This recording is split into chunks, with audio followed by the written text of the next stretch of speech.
whether or not the existence of a transcendent God is probable. And the reason why I use the word probable is because you can't prove a negative. You can't disprove statements or claims that we in practice are unable to observe.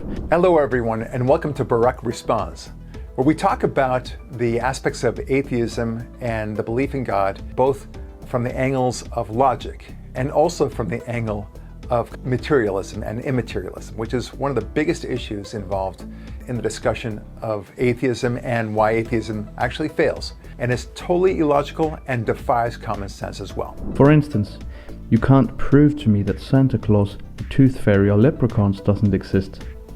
You also can't disprove that there is a 5-headed dragon orbiting some random planet in the galaxy of Andromeda, or perhaps a flying spaghetti monster or a teapot hovering around in space.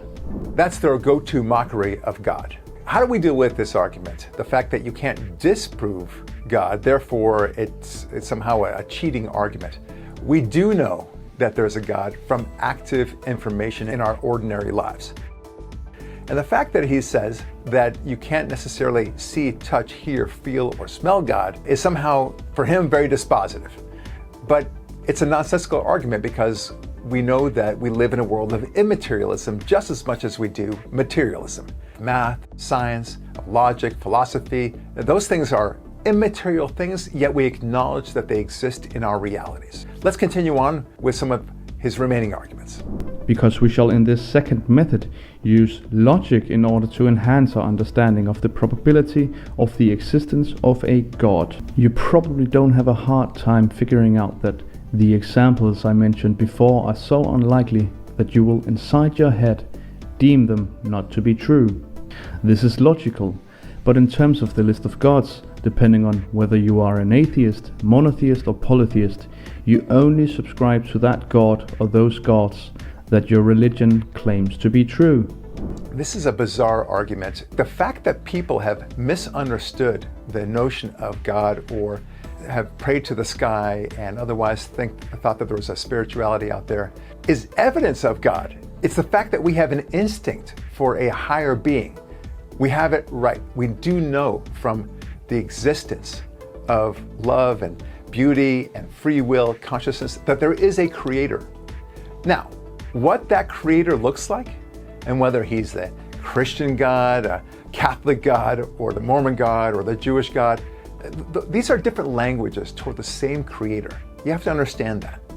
And trying to say that, well, you don't get it exactly right and you have different beliefs of how to talk to God, that doesn't negate the existence of a creator. We're saying that the evidence shows us that there is a design behind all of this. We do not pretend to know what God looks like. We only know that God is good and God has a design for us. But your logic reaches bedrock the second your own religion gets inserted into the equation. With the use of logic, I will therefore imply that you think critically about your own God or gods, just like you do with all the other gods that you don't believe in. What you're hearing here from this gentleman is somebody who has actually never really spoken to a believer in God. The reality is that he's not addressing all the central tenets of what we believe.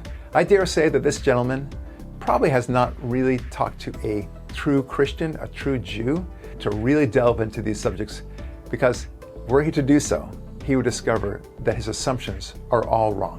I'm Barak Lurie. Thanks for watching, and we'll talk with you next week.